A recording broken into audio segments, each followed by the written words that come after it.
Hey everyone, thanks for tuning in to see part 2 of me showing a sample of my favorites from my collection.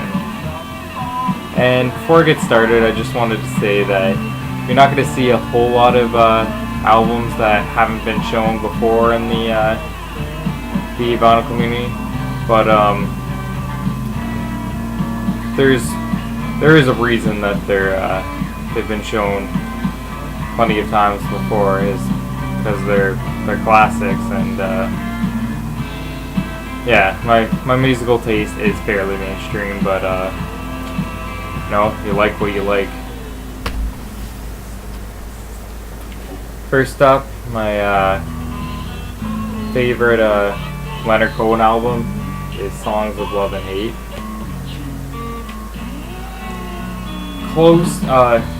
Songs of Leonard Cohen is a close second, but this is my favorite.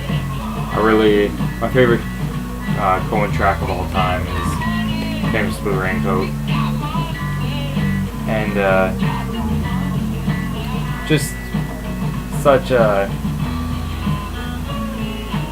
really beautiful song, and kind of heartbreaking song at the same time. I urge you to at least give that track a listen if you've never heard this guy before or haven't heard a lot of his catalog. And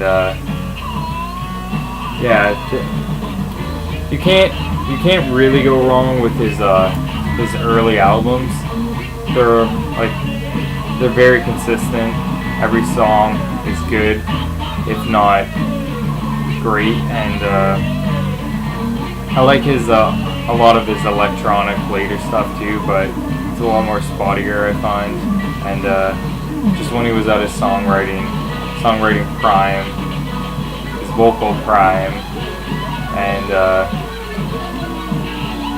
I also love that stripped down sound that he had in these days, kind of folky, but well, pretty much folk, and you really want that, especially for a fantastic songwriter like this.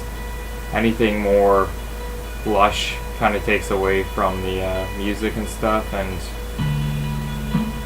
the song, you want to hear the words clearly. So, great album. Next up, this band has a lot of fans in this community, and that's Flaming Yips. This album is Yoshimi Battles the Pink Robots. But I know a lot of people are more partial to Soft Bulletin, and I love that album too, but it doesn't even come close for me to Yoshimi Battles with Pink Robot. Again, I know this is more accessible, more of their more commercial kind of release, but it's just so good. For those of you that don't know, this is kind of a concept album in a way. I don't think Wayne Cohn really considers it a concept album, but the first 4 songs tell of kind of like this fight between this Japanese child, Yoshimi, and a pink robot. It sounds kind of strange, but it really works if you hear it. And yeah, so the thing is about this album is that all the tracks flow beautifully together. They're and I love every song on it. The difference between a near perfect, like a perfect album, and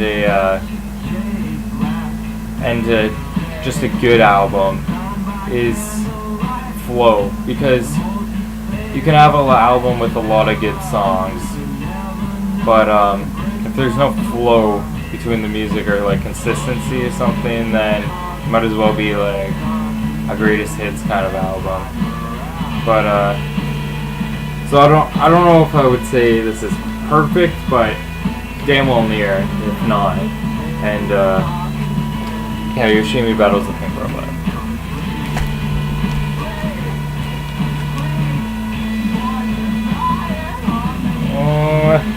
Speaking of pop, I know you liked a lot of my choices last time, River, but you probably won't be as big a fan of this album. But I know the Beatles, like, their hype and everything is like crazy, pretty ridiculous, but they are an amazing band, and but when I was first starting to get into music, I was listening to bands like Led Zeppelin, Pink Floyd, the Beatles, in my early teen days and stuff, and still like every one of those bands, but I hardly listen to Pink Floyd or Led Zeppelin anymore for whatever reason. I get a lot more tired of the albums, but I can still put on the Beatles on a regular basis. And Abbey Road's probably my favorite Beatles album. Revolver and Sgt. Pepper's are also some of my favorites, but yeah, I love Abbey Road. And part of the reason that I think I don't get tired of the Beatles is